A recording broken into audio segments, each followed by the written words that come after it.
Udah. Pertanyaan lanjutan nih buat Bung Ben dan Bung Fadilas. Kita ingin tahu sedikit nih cerita mengenai proses untuk mencari kerja atau pada saat tesnya bagaimana dulu sampai berada di perusahaan sekarang.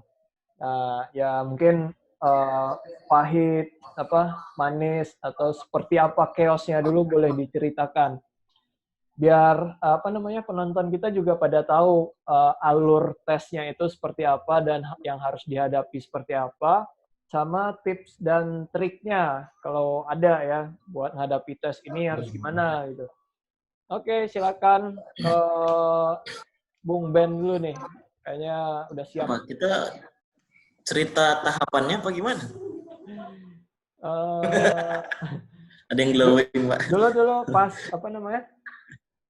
pas tes daftar ya? Perusahaan sekarang itu tahun berapa di ini? Jadi kalau dulu kan aku lulus 2016 Oktober sama kayak Dilas lah, bareng lah itu. Tapi belum kenal itu. Belum kenal. Itu belum kenal sama sekali itu. Kayaknya cuma pernah lihat di himpunan doang, himpunan sebelah doang. Iya. Terus pokok Oktober itu wisuda, dekat-dekat itu ya administrasi dibuka ya kalau nggak salah ya. Iya, sekitar Oktober ya. Gitu. Oktober November lupa, ya kayaknya. Terus pengumumannya agak lama, masukinnya ada IPK, ada TOEFL, ada CV ya kalau nggak salah ya. Syarat-syarat dasar lah. Itu nunggu administrasi. TOEFL. Nah dulu TOEFL kalau kan itu dadakan banget, jadi waktu itu nanya boleh pakai TOEFL prediction nggak? Ternyata boleh. Jadi TOEFL ITB ya? Kalau aku dulu TOEFL-nya ini apa yang di depan Baltos tuh? Depan Baltos. BLCI. Apa ya? Iya gitu. Bandung Learning Club. Apa itu? Oh, Bandung Learning Club. Tapi bisa ya, laku ICBL. ya. ICBL. Iya betul ICBL. Terbukti lolos. ICBL. Dan itu sebenarnya nanya dulu. Jadi emang peraturan setiap itu kan beda ya. IPK yang penting di atas standar lah. Ini standarnya berapa ya? Ini kayaknya penting nih. IPK itu harus berapa gitu. Kayaknya ini pengalaman. Berapa kemarin? Berapa sih? 3 doang. 3 atau 27? Syarat di atas 3. Di syarat di atas 3. Oh, di atas 3. Jadi sebenarnya kalau nggak salah, beberapa senior itu nggak lolos karena dia memasukinnya S2 ijazahnya, padahal yang diminta ijazah S1. Jadi waktu itu dulu tuh pas yang udah S2 pada nggak dicek-cek diusut, mereka masukin S2 semua, nggak ada masukin S1. Jadi emang kalau syaratnya minta apa dikasih lah apa yang mereka minta. Itu kan administrasi. Iya. Waktu itu. Ada lagi ya Silas? Habis itu? Habis itu administrasi ya. Administrasi. Nah itu nunggu 10 ya, iya bener sih. Jadi kalau masukin yang S2 overqualified jadinya, soalnya emang yang diterima cuma yang S1 karena dari perusahaan kita sendiri, perusahaan saya sendiri tuh menyediakan fasilitas S2 gitu. Maksudnya mungkin takutnya nggak jalan programnya, jadi mungkin memberikan kesempatan yang S1 supaya dapat program S2 dari perusahaan juga gitu loh. Bisa jadi karena ya. Memang rekrutmennya fresh graduate buat S1 ya. Iya betul. Ya betul. Administrasi itu benar-benar ngecek. TOEFL berapa? TOEFL syaratnya berapa?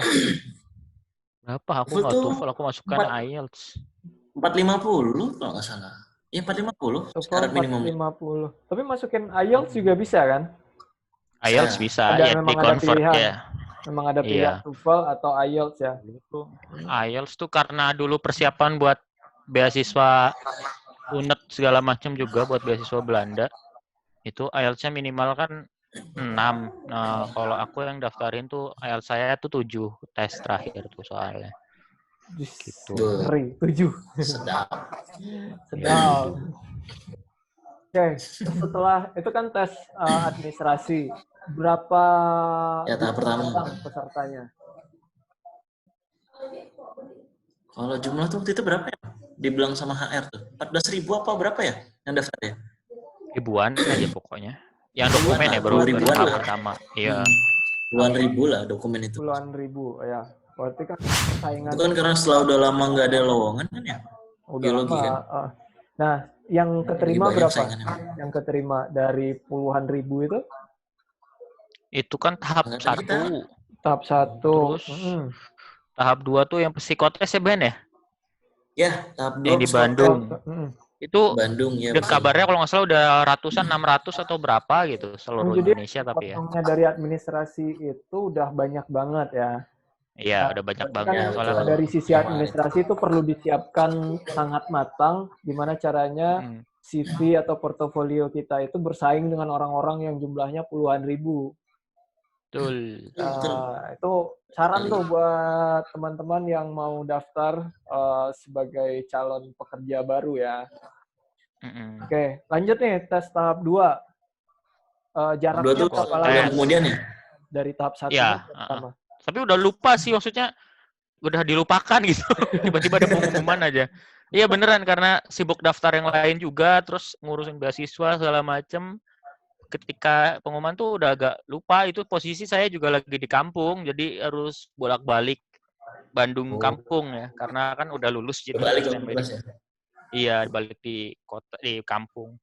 Itu psikotes di Bandung, jadi saya sama Ben tuh sama tempatnya di Bandung. Jadi sebenarnya untuk proses itu juga beda katanya, tiap kota tuh ada ya kesulitannya beda-beda kabarnya ya. Jadi di Bandung tuh alhamdulillah katanya lancar gitu, maksudnya gampang lah. Jadi psikotes tuh biasa tes koran, tes apalan, terus sama sini yang gambar-gambar itu apa? Ya, gambar-gambar TPS gambar orang. Ya, yang bikin logika. gambar ya. Gambar juga ya, benar gambar orang. Gambar pohon ya? Gambar pohon juga. Gambar orang. Iya, gambar sama pohon. Gambar orang. 8 itu.